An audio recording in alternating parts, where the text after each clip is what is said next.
This is microeconomics, and this is the second part of Chapter 6, the tax portion. All right, the second part of Chapter 6 deals with tax incidence. Remember I asked, if businesses suddenly had to pay $2 more per hour for minimum wage, where does that money come from? The government doesn't give businesses that extra $2. So, they might try to pass it off in the form of higher taxes. Or higher prices, I mean. Well, it's kind of the same thing. If we were talking about apartments and landlords in the first part of Chapter 6, if a landlord suddenly had to pay the city of Waco more property taxes, let's pretend that happened. What they could do was just, have it eat into their profits, or what they're probably going to try to do is raise rent, right? And if they're successful in raising rent and people still decide, it's worth it for me to pay that higher price, I like living in this apartment complex, it's close to school, close to work, what have they done? They've passed off the burden of that tax to their tenants, right? In the form of higher rent. So the burden of the tax, what we call tax incidence, has now been placed on the tenant's shoulders rather than the landlord. And that's what we mean by tax incidence. And as you can guess, it's going to depend on how much they can pass off the burden of the tax to the customer or to the tenant. It's based on their how inelastic or elastic the demand for that product is. It can also depend on the elasticity of the supply as well. Okay, so let's take a look on if we put a tax on sellers, if we levied a tax on sellers. This is kind of like we're going to have the same impact on supply as if an input price has increased. So if we've increased costs for sellers for whatever reason, it would shift supply to the right or left?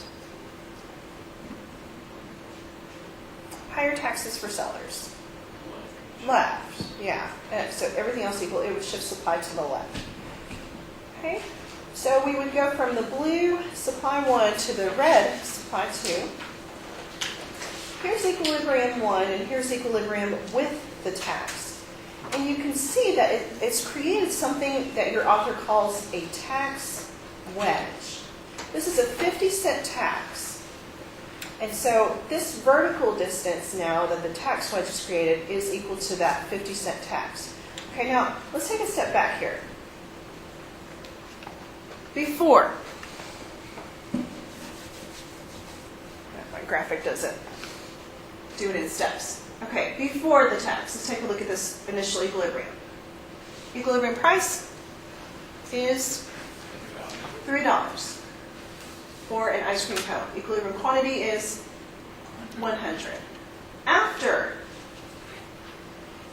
the tax has been levied, it shifts supply to the left, right? And it's created this tax wedge of 50 cents because the tax was 50 cents. Okay, now, what's the price that buyers are going to pay? Before it was $3. That's what they paid, and that's what sellers got. Now we've got this tax wedge here separating the price that buyers are going to pay and the price that sellers get, because that 50 cents is going to go to the government. So the price that buyers pay now is $3.30, and the price that sellers get is now $2.80. Now, what would you say, because these are, regularly shaped, would you say that's relatively elastic or inelastic? Relatively elastic, both of them, both supply and demand, right? And so you can see that the tax burden is, it's shared between buyers and sellers. So here's the tax wedge. This is the price that buyers are going to pay now with the tax. It's not $3.50. If this demand curve was perfectly inelastic, then the sellers could, transfer the burden or the incidence of the tax, onto the buyer. But it's not perfectly inelastic. It's elastic, like y'all said. So buyers will pay a little bit more, and sellers are going to have to bear a little bit of the burden too. Okay, before we had 100 ice creams sold. Now how many are we going to have sold? Only 90. Because of that higher price that buyers are going to have to pay. So, just to sum up what y'all just said, buyers are going to be worse off because they have to pay more, and fewer ice cream cones because they're going to be sold at those higher prices. Sellers are also worse off. They have to, they may receive a higher price from buyers, but they're going to have to pay some of it to the government in the form of taxes. So the price that they actually receive is going to, like y'all said, is $2.80, so they're actually worse off. And they're both sharing the burden of the tax because we had elastic supply and demand. And so what can we say? Both buyers and sellers are going to be worse off when we levy a tax on the seller. Well, what if we put a tax on the buyer? And what do y'all think? What would y'all guess that would do to the demand curve? Shift it to the right or to the left for higher costs for pay? It'll shift demand to the left. And then we're going to see these things on the next slide on figure 7. So if we put a tax on buyers, there's our original demand, that blue line, at a quantity of 100 and a price of 3. Now, demand shifts left, like you all just said. We're looking at this red line. Here's our new equilibrium.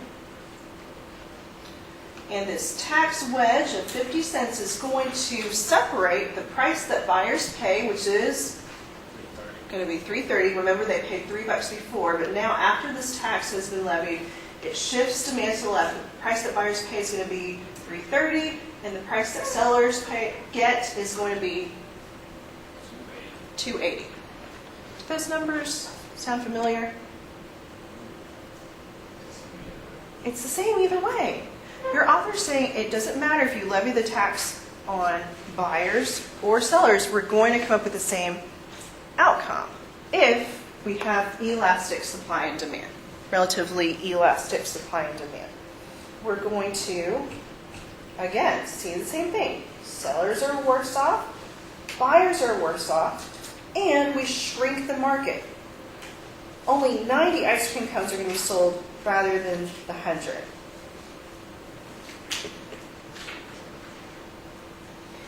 Even if the government were to try to legislate who bears the burden of the tax. For example, here we're talking about ice cream cones, but what if they were, and they do, what if they were to legislate a payroll tax? So payroll taxes, y'all see this from your pay stub. We have to pay some of it, but your employer pays some too.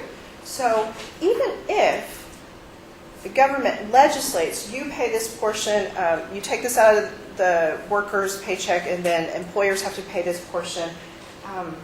Economists say they can't legislate the burden or the incidence of the tax because, economists argue that it's not perfectly elastic labor supply that we have.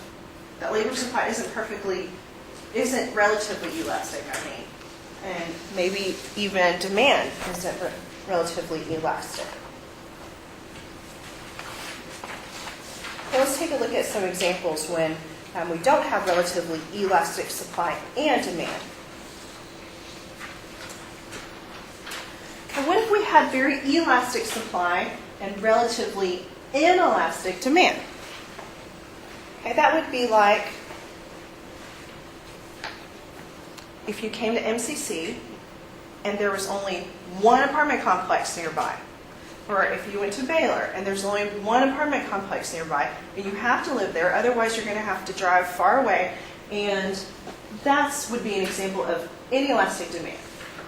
Okay, would the landlord be able to raise prices and make you bear the burden of higher property taxes? Yeah, absolutely. If you have to live there and your demand is relatively inelastic for that apartment complex, buyers are going to have to bear most of the burden of that tax. Okay, if we have relatively inelastic supply, Inelastic supply. So we're thinking about a stadium here with a fixed number of seats. And very elastic demand. That means people don't have to go. This is a baseball stadium. You don't have to go and watch the game. You can watch it at home, right? You can watch it on your computer, or just get updates on your phone or your radio. And if people decide that those prices for those tickets are too expensive and they don't want to go, who's going to bear most of the burden of the tax? The stadium, right? And so what can we say to sum up? The side of the market that is more inelastic bears a greater burden of the tax.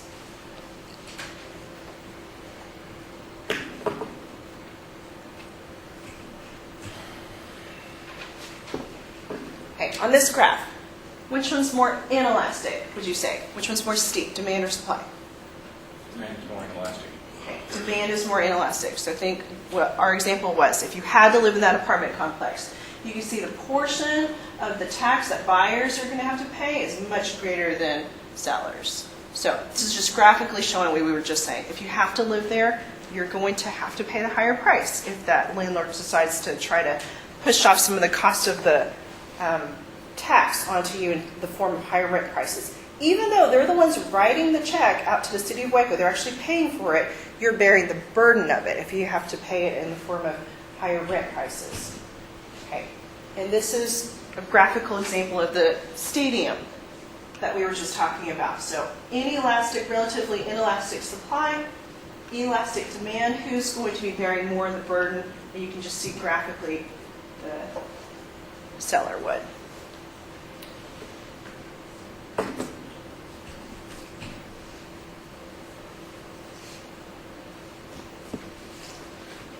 So the tax burden falls more heavily on the side of the market that is less elastic. Actually, going back to the payroll tax, most labor economists think that the supply of labor is relatively inelastic, that most of us need a job, that most of us need that income, we need the insurance, and so when we have higher payroll taxes, labor economists say that even though Congress legislates, employers pay this part, workers pay this part, workers are going to bear more of the burden because we're on the side of the market that is less elastic.